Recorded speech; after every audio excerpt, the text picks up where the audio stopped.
नमस्कार दोस्तों, स्वागत है आप सभी का। ओम नमः शिवाय।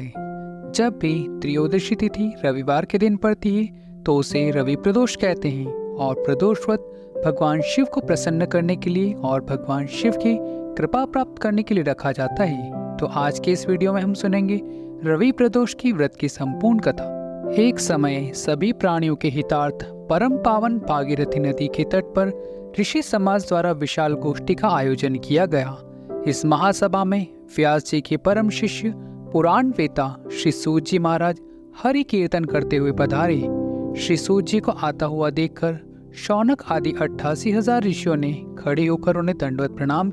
महाज्ञानी सूत जी ने भक्तिभाव से ऋषियों को हृदय से लगाया तथा उन्हें ढेरों आशीर्वाद प्रदान किया। तब विद्वान ऋषिगण और सभी शिष्य आसन पर विराजमान हो गए।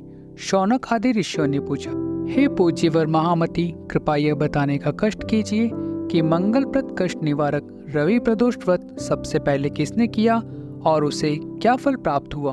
तब श्री सूत जी महाराज इस प्रकार कहने लगे, आप सभी शिव के परम भक्त हैं। आपकी भक्ति को देखकर मैं व्रती मनुष्य की कथा कहता हूँ, ध्यान पूर्वक सुनो। एक गांव में अति दीन ब्राह्मण निवास करता था।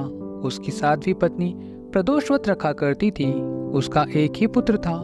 एक समय की बात है, उनका पुत्र गंगा स्नान के लिए चला गया।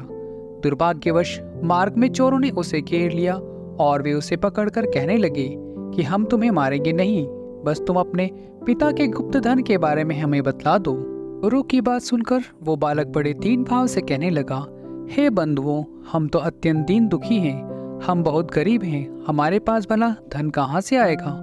बालक की बात सुनकर चोर कहने लगे, तो फिर बता, तेरी इस पोटली में क्या बंधा हुआ है।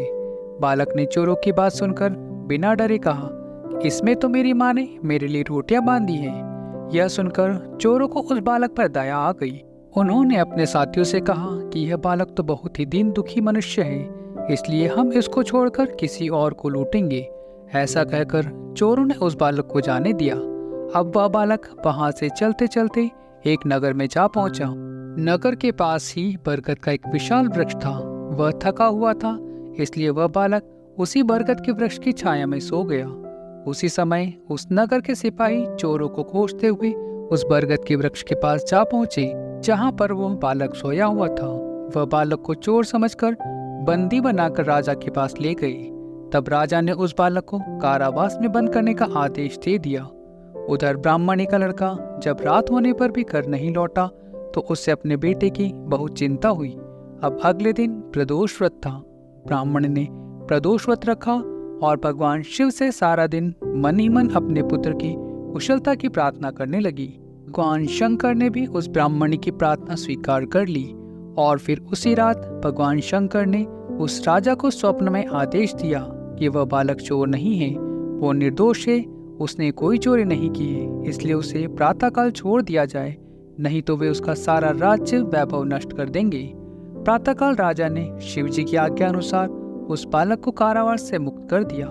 बालक ने तब अपनी सारी कहानी राजा को कह सुनाई। बालक के मुंह से सारा वृतांत सुनकर राजा ने अपने सिपाहियों को उस बालक के घर भेजा और उसके माता पिता को अपने राज दरबार में बुलवाया। राज दरबार से बुलाए जाने के कारण उसके माता पिता बहुत भयभीत हो गए। उन्हें लग रहा था कि शायद राजा उन्हें दंड देने वाला है। राजा ने उन दोनों को भयभीत देखकर कहा कि आप डरिए मत, आपका बालक तो निर्दोष है।